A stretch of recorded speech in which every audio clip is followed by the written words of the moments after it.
Hello, everyone, and welcome to the Chair Sessions with Dr. D.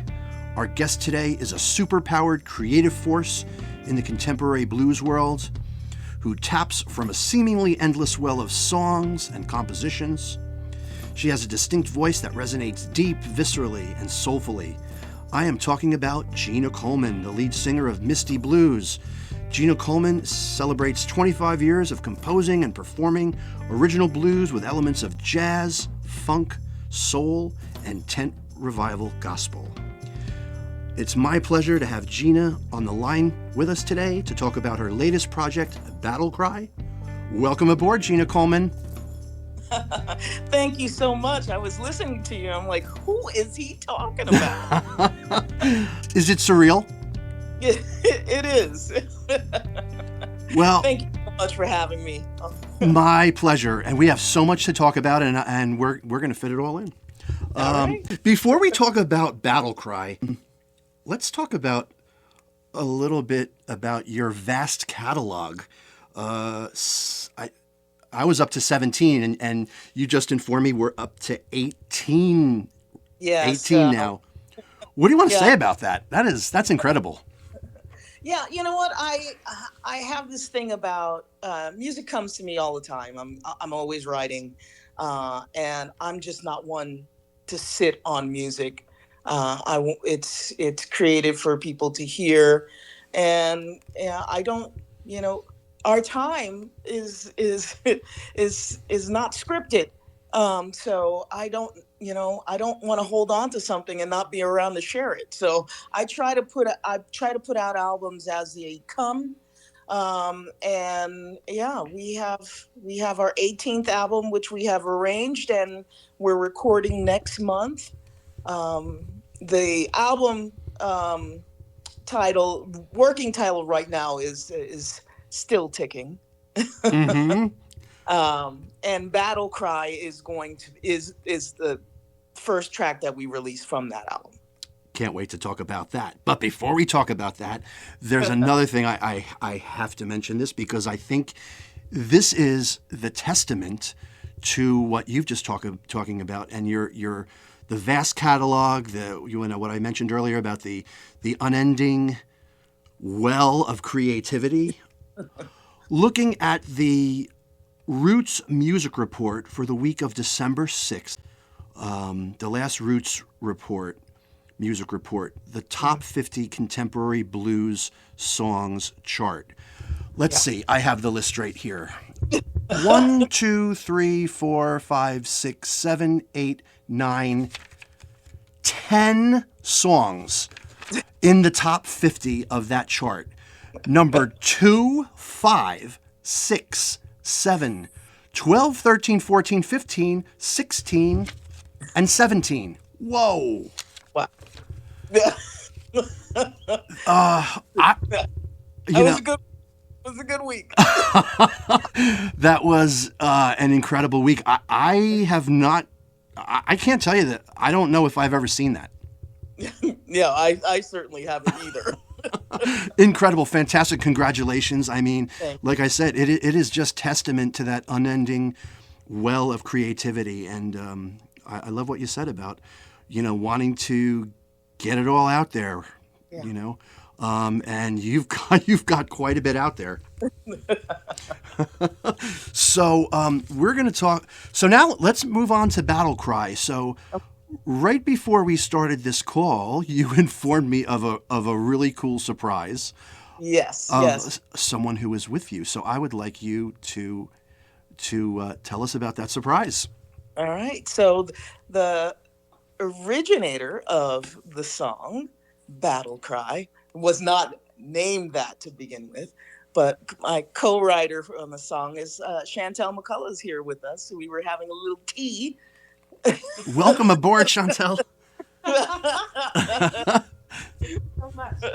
Yes, we were enjoying a little lunch together, and so I was definitely surprised to get the call. But it's always a good time being with Gina. So, Battle Cry. So that chart that we just talked about, the Roots chart, that was the week of December 6th with all those on there. The latest the latest number, it looks like Battle Cry has moved up to number 2. That's right. Yep. So it's a really guttural song, I think, for us. I actually wrote it maybe sometime last year, and I performed it, I believe it was May 24th of this year, and Gina happened to be in the audience, and I had my husband there recording, and when I was listening back to it, I heard her voice on the chorus because I kind of taught it to the audience, and it was like just shivers up my spine. And it was actually awesome that she heard the same thing when she heard the song, and heard additional verses to it. So we collaborated to just kind of grow it into an anthem, really, is what it's become. I think for me, it started as kind of an ancestral kind of call, and it's become really a song of the times now. So it's really beautiful how collaboration grows the meaning and intention of songs. And kind of to piggyback on what Gina said about, our time not being scripted, I don't really believe that our music is for us to keep. I think it comes to us so that we can release it. And you never know who is going to need your music in whatever way that, it comes to you. And that we owe it to the universe really to put our music out there. Amen. Yeah. Wow. Absolutely. It's just awesome when it's received well. Well, I certainly received the song. It came when I heard you perform it. It was a song of female resilience and just strength, and it was empowerment. and I, like you mentioned, these additional lyrics started to flood to me. I mean, I couldn't keep up with them. Right in the moment as you were performing, I was hearing, other verses. So I was thankful to Chantell because I just came to her and I said, can I offer, maybe another verse or so? And she, like, how about 5 more verses? Wow. Or 4 more verses. And she's like, wow, cool. I'm like, would you mind if I change the name of it? So this evolved. Yes. Oh yeah. Yes. Oh, yeah. Very much so. And then I'm like, hey, do you mind, like, could we record it and ask 4 other people to join us? Yes, and we're going to talk about this. I was like, drive the bus, Gina. Just drive the bus. Take the wheel, Gina. Take the wheel. That needs to be a song. Yes. I think it was Jesus, though, taking the wheel the last time, wasn't it? Yeah. I want to definitely talk. I want to talk about the stellar lineup on Battle Cry. Chantell, can we go back a little bit deeper into the inspiration? Maybe, how did it start? Did it start lyrically? Did it start conceptually? For me, it started lyrically with hearing the "I'm moving forward with my head held high," and "There's behind me keep drawing me nigh," and I was like, "Ooh, this sounds nice." I think I was sleeping, and so I've learned a lot of songs come to me in dreams. I used to think I would remember them when I wake up, and that has never been the case. So I fortunately have started to get up and write them down, or sometimes I'll be in the bathroom, while my husband's sleeping, recording a voice memo, probably sounding creepy because I'm doing it low. So it's not to wake up anyone. But yeah, it came to me in a dream, and I knew I had to wake up, and write it down. And it's like that the chorus just feels like, this forward motion. It's like being propelled almost, just, pushed by the ether or something, now. And just the repetitive feels very African and ancestral. Yes. Just what I was feeling when I wrote it. Well, you mentioned the word earlier when you were describing it, shivering. I will say that the first time I heard the song on Sirius XM Bluesville, I felt the strength of you all in that, and it literally gave me chills. The power, viscerally, soulfully in the anthem was incredible, and that's actually what sparked me to reach out and talk about this more. Oh, that's awesome. Yeah, it's beautiful when that intention that you have in creation, because I know, Gina, the lyrics came to you in a simple way. Yeah. When that comes across, because when you're writing, you never, every audience member gets something different from your song. Yeah. And you have one song that has 10 different meanings, right? Based on who is hearing it, right, their experience, and so it's beautiful when whatever the meaning is that the song has for you comes through, because that matters the most is what music does for us, and music is a healing thing. Yes. And I am definitely an artist who believes in healing in music, and a lot of my music I don't perform out because it usually involves crying, so it has to. It has to be special venues, because my songs are often about like the release of emotion, the release of, generational ties and things. And so this song for me was in that mindset, and Gina continued it with, just the idea of womanhood and, the strength of females, and just in living and progressing. But I think it does go even beyond that, because there's a strength that humanity has to have and needs really right now. And so it's beautiful when you write a song with a certain intention and people actually receive that intention when they listen to it. Yeah. So thank you for sharing that. Right on. Beautiful. Speaking of strength and empowerment, let's talk about the stellar lineup. I mean, aside from the both of you, how did this all-star cast come together? Because it's an incredible, stellar cast of women in the blues world today. So, well, once I got the green light from Chantell to bring in some other women on this song, I, knowing my voice, knowing Chantell's voice, I really wanted to have different types of voices. Each verse is very distinct. And I was, looking through my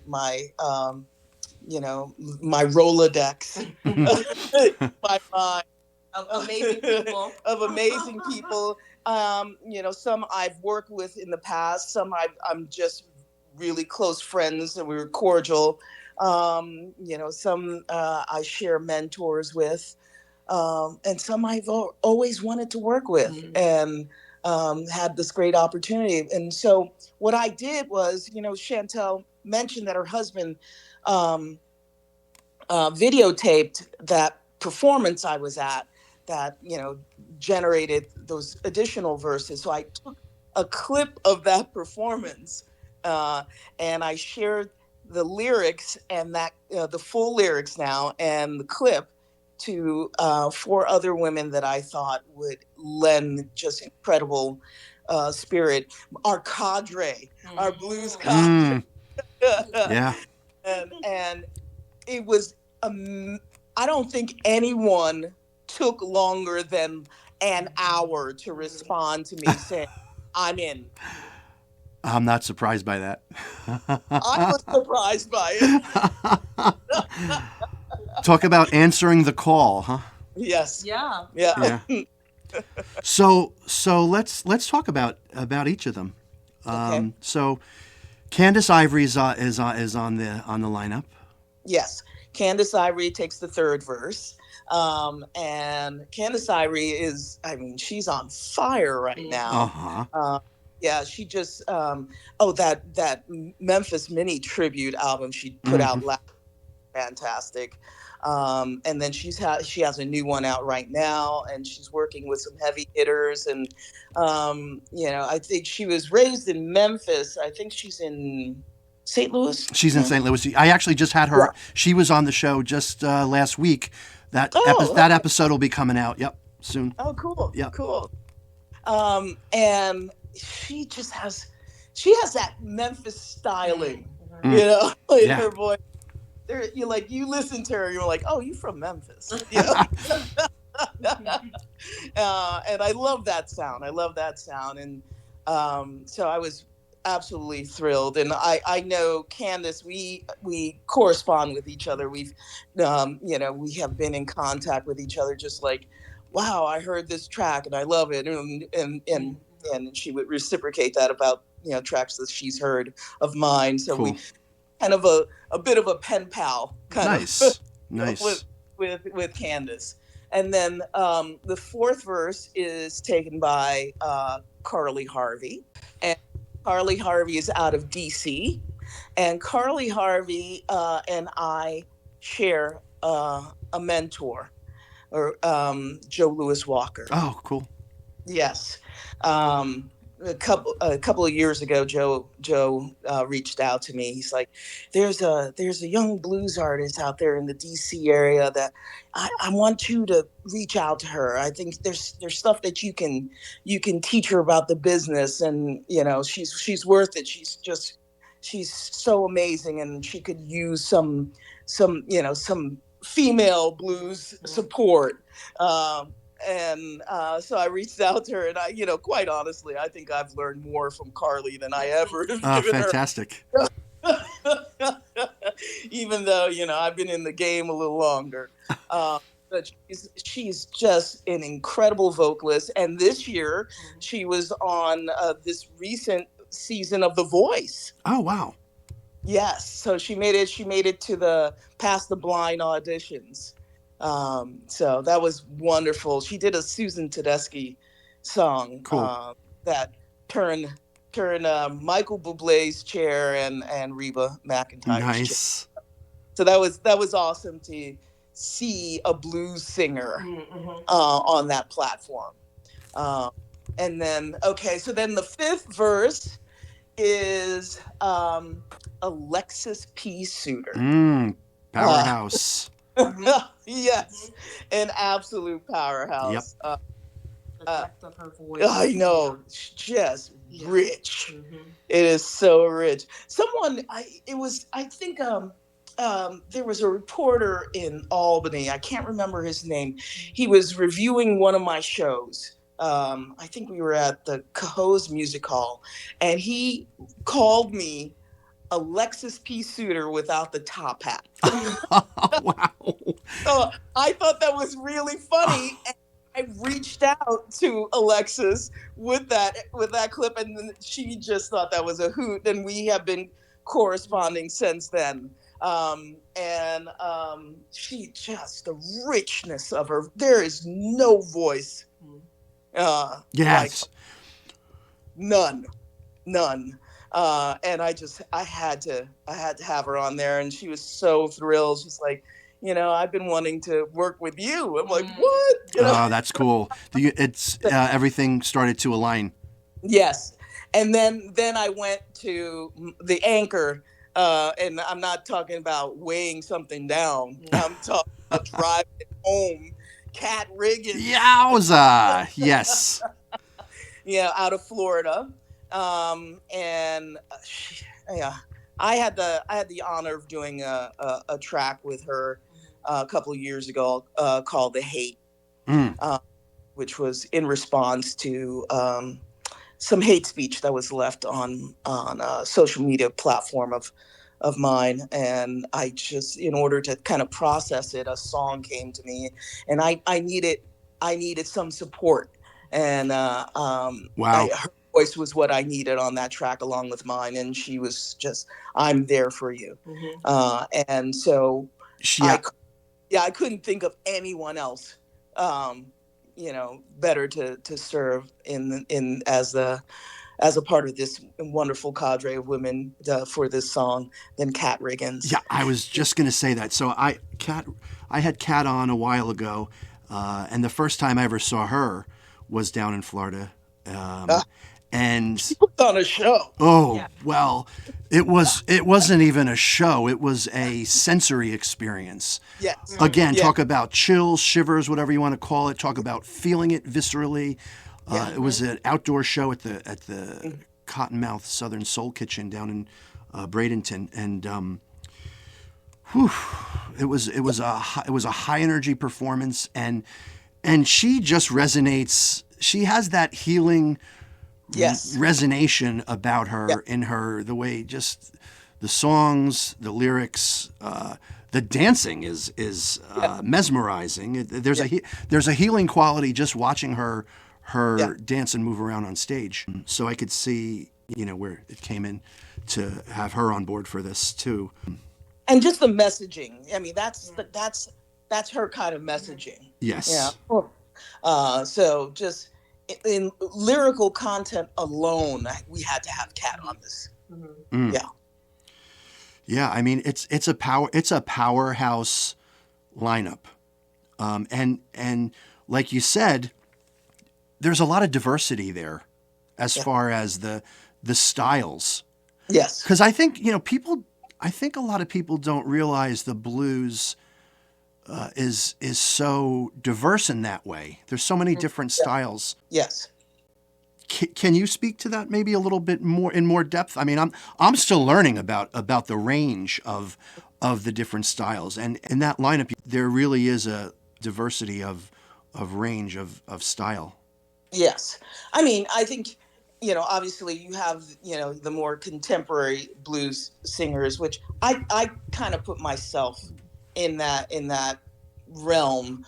And then you have soul blues singers. That's Kat right there. Mm-hmm.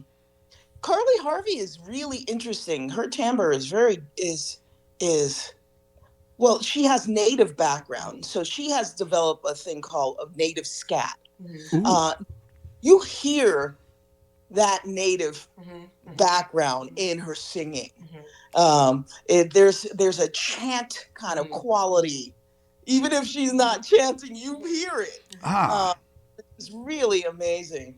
I think Candice Ivory leans very traditional. Kind of Delta blues stylings.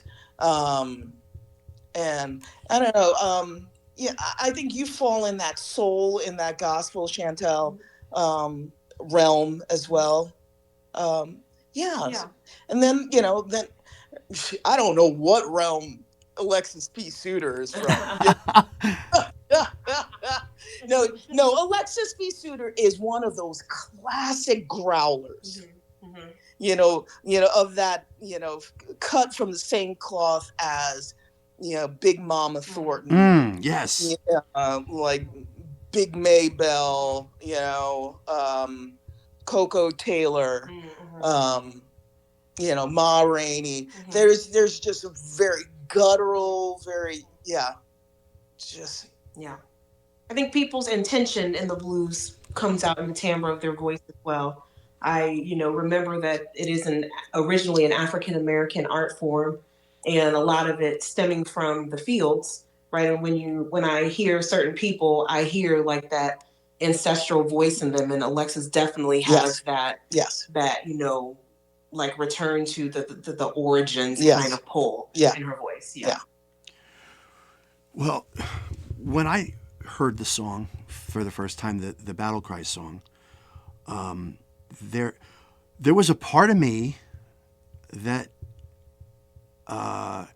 connected with that ancestral element, and I have never had that really resonate inside me like that before.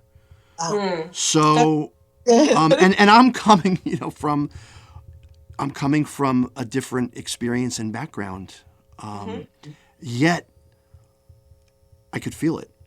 And there was a part of me that could connect in some way to it. And I think that's what really fascinated me about it. When the music reaches, like you said, it it can take on different interpretations from different people, different individuals. We all come from our own backgrounds, our own experiences, our own cultures. But there was a part of me that could almost be transported. Yeah. there. Well, I mean, it's the empathetic nature of the song. Yeah. We did what we were supposed to do. We created a song, an anthem that was a portal to allow people to step into other people's lived experience. Yes, wonderful. I mean, Yeah. I couldn't ask for more. I also think writing it, the idea of not, Africa, but Afrikaans as us as humans, in the terms of that all life really stems from Africa. If you are a Homo sapien or you're part of that Homo genus, you are of Africa ultimately, regardless of where your family's from. All of our ancestors come from the same place. And I think there's a commonality in there that comes out in the song, which is why I was saying that it came from an ancestral place, not an ancestral as an African, but an ancestral as in the origins of humans, like who we are, that guttural sense on the inside, which is why I think so many people, regardless of their experience or ancestry, feel that pull in the song, because it comes from a place that is meant to represent all of us, not by nationality, but by genus of who we are as humans. I'm getting the chills just hearing you talk about this. I mean, that was really eloquent. It really sums it up. Yeah. It really does. And I think that is the power. That is the power in that song. And it's not surprising that it is rising on the charts. Amazing. Thank you. And it's a beautiful thing when you can channel it and then harness it and share it. Like, it's so people. Yeah, right? so many. Yeah, Just- there are a lot of moving parts, Yeah. but the delivery happened. Everybody, as a young kids would say, everyone understood the assignment. Yes, yeah. And the way and that delivered. Yes. it delivered. It delivered in an amazing way, and each artist channeling their own superpowers, all of those superpowers being channeled into this project is it's beyond words. And if I'm talking to the audience now, if you have not heard Battle Cry, it's time to give a listen. And it's on all the platforms, I'm sure, right? Yep, all the platforms. Yeah, and we're going to put a link to it also on the liner notes to this interview, so that people can listen. Anything else either one of you want to say about Battle Cry?